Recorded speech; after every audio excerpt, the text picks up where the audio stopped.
Hello, my friends. Welcome to our February monthly budget closeout. I am finally able to film this, and it's actually kind of late.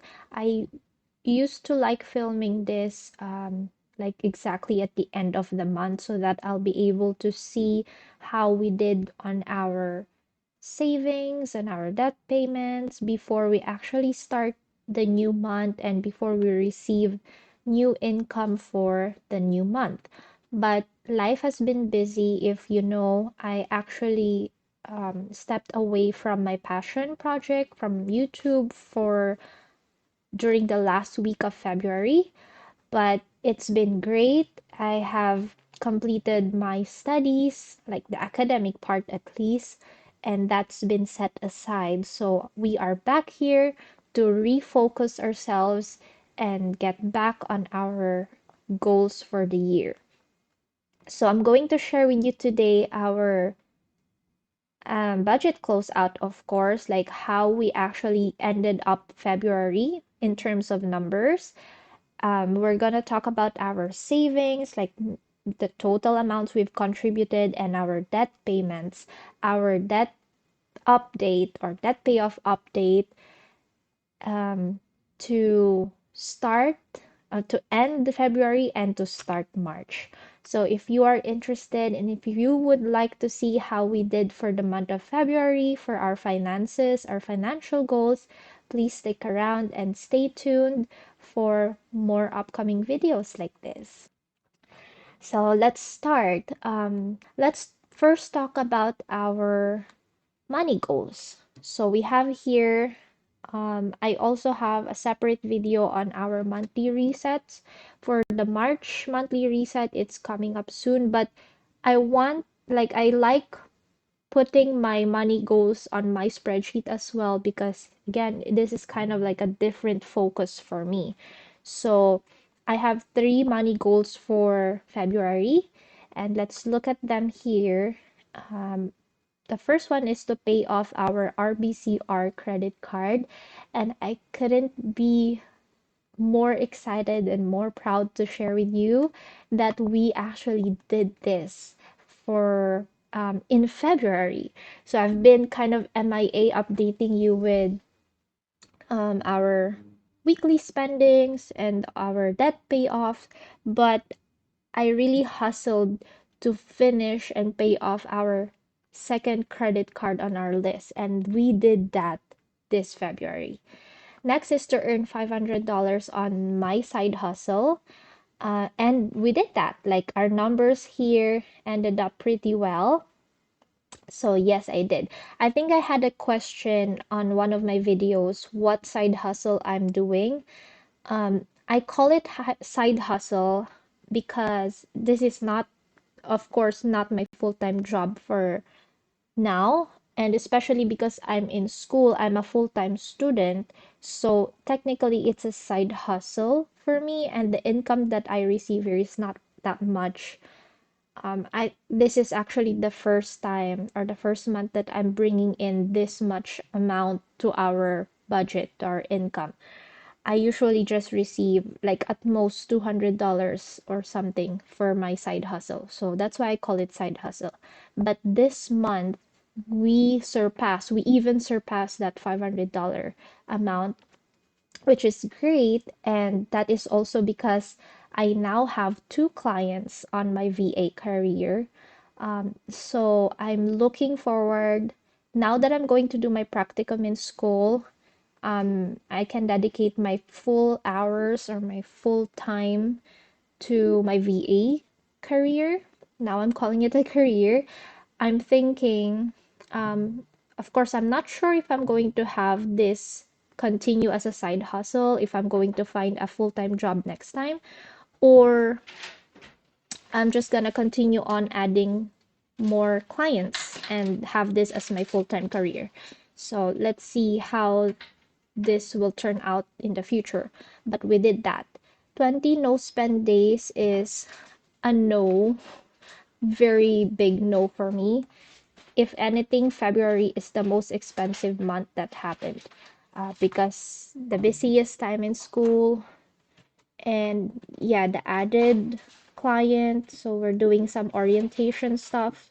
Everything just went crazy. So you can imagine my spending also got out of hand. So that. But that's okay. 2 out of 3 of our goals, I'm very much happy, especially paying off that credit card. So that's the major win we had here. So let's now look at our total, like the actual budget overview we have here.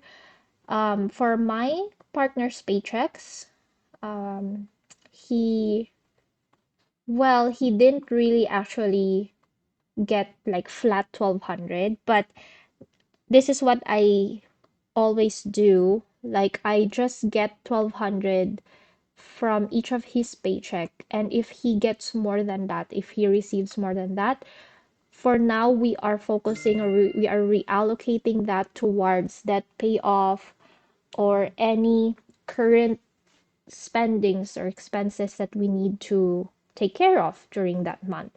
So I think in the future as well, because I can now earn more from my side hustles, I think I'm gonna do that too. I'm gonna give myself a cap on how much I'm going to budget um within our budget. I'm going to give ourselves a cap on how much I contribute or we allocate. So for my partner, 1200 would be the cap. For me, I think I'm gonna cap myself to for now the safest is 400 for each of my client.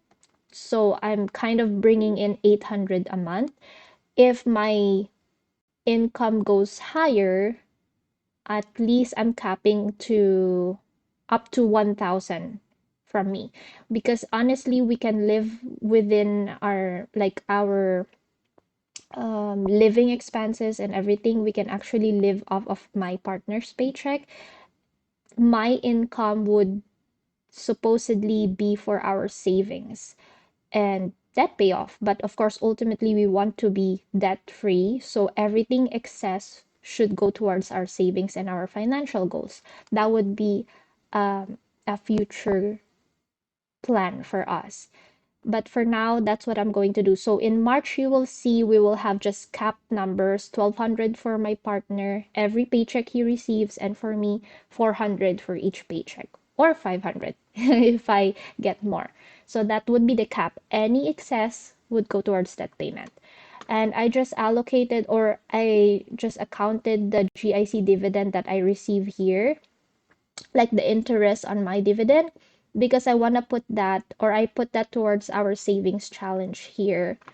Um, Again, my savings challenges, I don't really budget for it intentionally. So any extra amount that we receive, I try to put it towards those challenges because those are fun ways to save for us. And if I don't do that, this $20 is like I can easily spend it on something else because it's like free money, right? It's an interest from the money that I actually have. So I put those extra change, extra amount that we receive on the savings challenges, and then in the end, it will still be savings. It will be reallocated towards our sinking funds, towards our financial goals. So that's what we're doing. The actual GIC, I didn't put it here anymore because it went straight to our future savings account, which is in here. Oh, I hope I'm not confusing you anymore.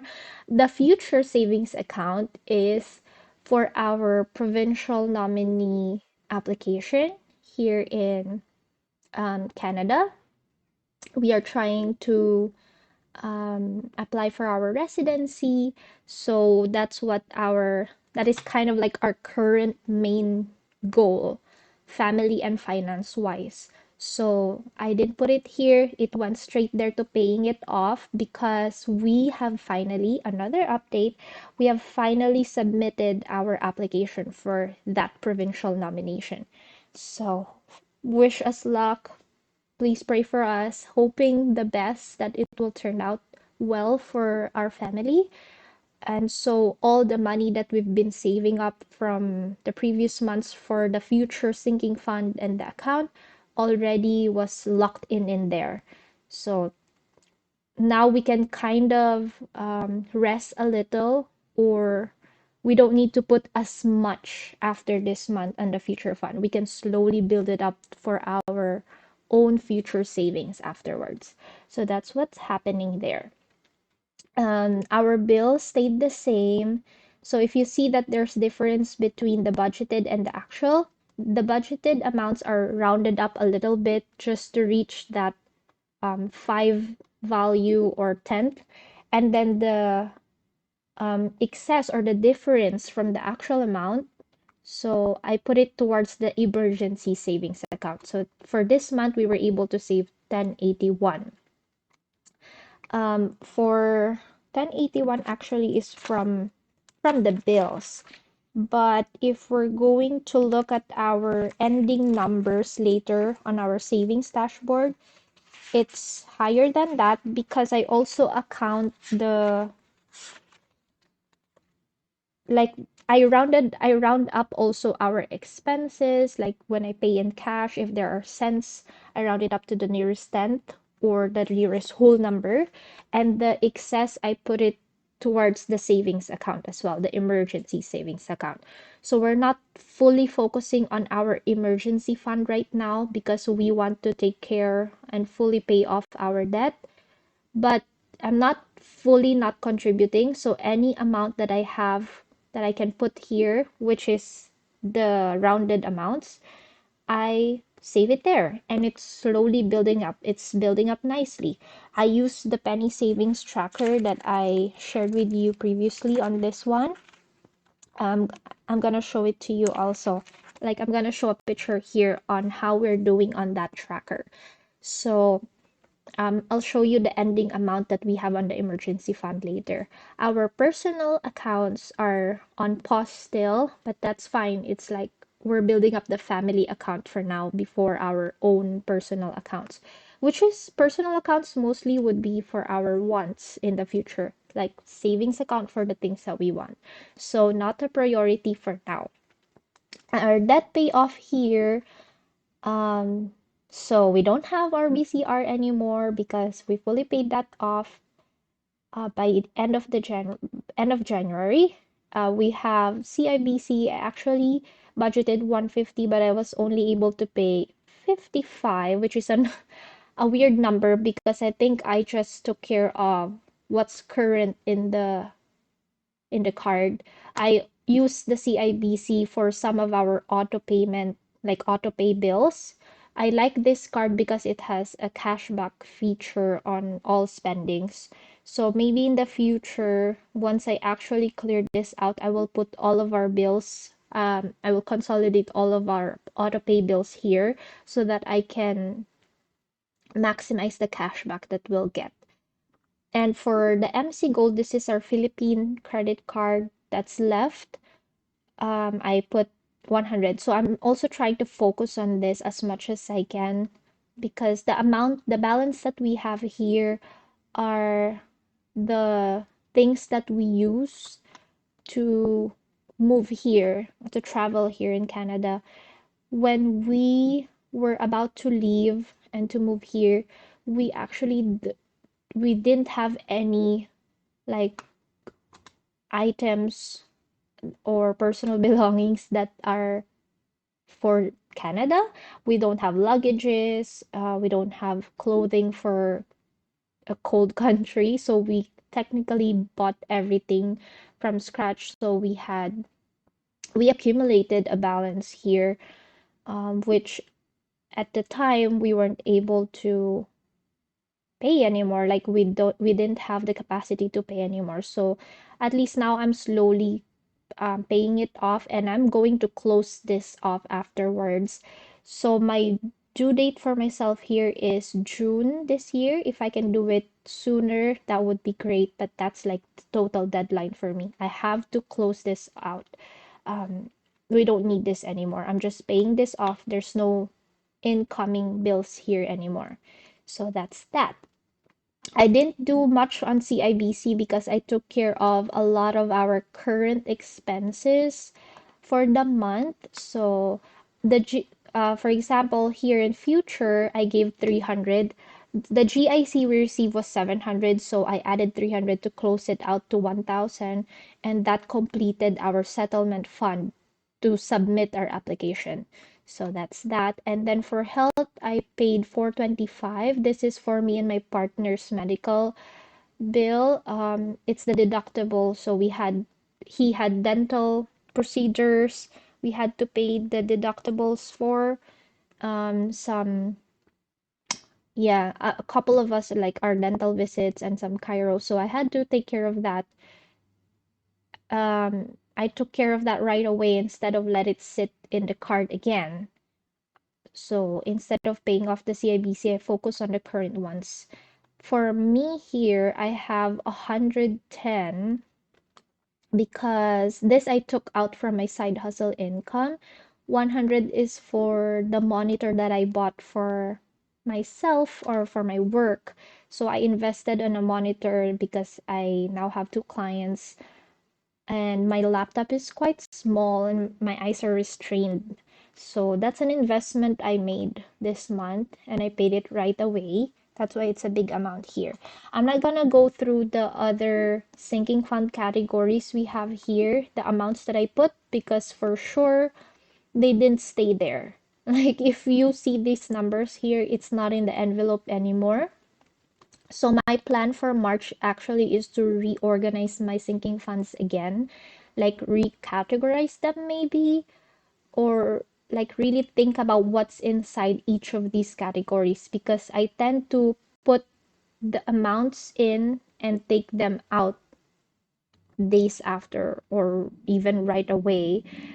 I want to build these amounts up to the point that I don't actually deplete them totally when I need them.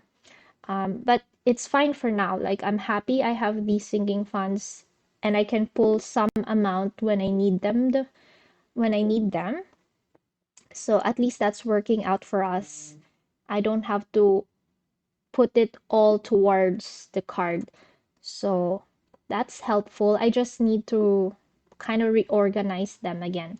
So that's something to look forward to, I guess, in as a video. We're going to reorganize like binder reset and I'm thinking I want to do that quarterly as well. So it's timely. We're gonna do like a quarterly reset, quarterly review of our goals, our financial things, and all of that. So watch out for that. And lastly, we just have the variables here. Again, it's the same for each month. We do have the same budget each week. There's just a few changes here, like the miscellaneous went up because I had to buy a software license for my last course, but I took the money out from other envelopes. Like Bucci here, I budgeted $50 for her diapers, but it just ended up 30. So the extra 20 I put here, and then I took the rest in here. So it's just in red because it's over the budgeted amount, but our totals actually turned out perfectly. Like we are in a zero-based budget this time. The way I track my expenses is not per item. I already accepted that I cannot do that ever. So I'm just gonna put here like maybe weekly or how I can close out my budget properly. That's how I'm tracking it. And anyway, I'm trying my best to spend by cash. So if I see the envelopes empty, that means the budget's done. So I just put here the total amounts and try my best to not go over them. So that's that. So I think we did pretty well. You just didn't see it that much, but I'm happy to say we did great in February. Let's quickly look at our savings and debt. So we've gone through a bit of those. So as you can see in my savings here, I am only focusing on our emergency fund and I'm tracking here per month just by like every end of the month how much in total we actually saved from those penny or the roundup amounts. So I have here just the starting and then we started January we have 2370 The interest came there. And for this month, we actually saved 27.33, right? So this is way better than I think I used to just contribute $10 a month if not by paycheck, but still way higher. And if I can keep up with those rollover monies, leftover monies, then I can put more towards here too. And then I account the interest as well so that I can match the ending balance from my savings account. So we are now $72.36 in our emergency fund. I know it's like, what is this? It's not an emergency fund, but slowly but surely, I'm mostly focusing on our month ahead fund. This is a small, kind of like a mini emergency fund for us, which is more manageable to save, and I'm honestly more motivated to save the month ahead rather than thinking it's for emergency. So if you get what I mean, that's that. And then here I highlighted the ones that I only want to track in this log because the rest are low priority, and my low priorities right now are mostly revolving. Money comes in and out. So I don't need to track them here because it wouldn't make sense. Like once I put the numbers here, it's already gone in the envelope. So I'm just focusing on the long-term goals that we don't really take out money from once we put it in, which is Christmas, future. For future, zero for now because the money that we've saved previously is locked in the savings account. We don't use it. We don't consider it for now because it's for our settlement fund, but we are now going to build up like a future fund for us that we can use during our process. And then the month ahead fund and car fund, I don't have the car fund amount yet because we are going to unstuff our first 25 envelopes of the 100 envelope challenge I'm doing this year. And then we'll total how much we got for like the first quarter. And then taxes here I'm adding because now that I'm going to, like, I'm done with school and I'm going to kind of like maybe get a full-time job or continue my self-employment, I want to be prepared with the taxes, especially with my self-employment. So I'm not gonna put like the percentage amount for each income. I cannot bear doing that for now.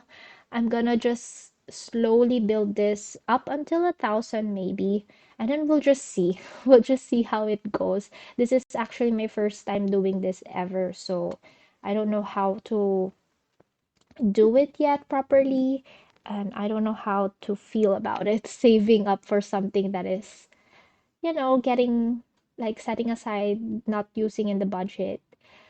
But I gotta do it. I gotta be responsible on that. So let's start with 1,000. I don't have it here yet. We will start by March. So that's that. And lastly, I'm gonna show you our debt dashboard, which as you can see, we now have the first 100% progress here, which is so exciting. This is the RBC card. So that's what we've been focusing on ever since, from the start of this year. And we are now doing the next priority, which is the CIBC. So we have 900 left there. And the MC code, we're just going through it as much as we can as well. The rest of these, I think for GIC, I have only 2,100 to give back to my aunt and we're done. But I wanna make sure of the numbers. Haven't put it here yet. And then the tuition, we're going to start that maybe April when I'm actually done with my practicum and I'll be able to see how I'll move forward with my job, my career. And yeah, we still have these small debts that we want to pay off in here. I want to say this is 700, but it's in USD. That's why I'm not putting it here. Hmm, I don't know. I'm gonna I'm gonna convert that next time. So that is it, you guys. This is our wrap up for the month of February. What do you think? I am really, really happy how this month turned out. It was crazy busy. Our expenses actually kind of like, I was thinking our expenses went crazy as well, but looking at our numbers here, we actually did pretty good. Like, I didn't see any over budget on some sort, although we uh, didn't close out our payment here. We took care of a lot of other things that should have went back to the card, right? So that's fine. And yeah, I couldn't wait to see how March will go. And we are dead focused on paying off our CIBC card for the month of March. Especially, we will have our magic month. It would be our first to experience that, like 3 paychecks for my partner's full-time job for the month of March, which will definitely help us. And maybe our tax refund will come in this March as well. So stay tuned for that. We will have huge milestones in March. I'm already claiming that. And if you are struggling right now, I understand that it is a very good month for me, but that is not always the case. If you've seen my previous videos, we are just like $5 on each sinking funds, and it's not really anything at all to put, right? So, and we have a lot, like big amounts of debt, but it's not always like that. Uh, if it's not always great, it's also not always bad. So just hang in tight and just keep your focus on your goals, your financial goals. Do small steps because those small steps add up to something big. So I wish you had a good month. If not, of course, I'm wishing you the best. I wish you will have a great start of the next month. And I'll see you and thank you for watching. Please don't forget to subscribe and turn on that notification bell if you want to get notified when we upload those upcoming exciting videos. Thank you so much for watching. Bye for now.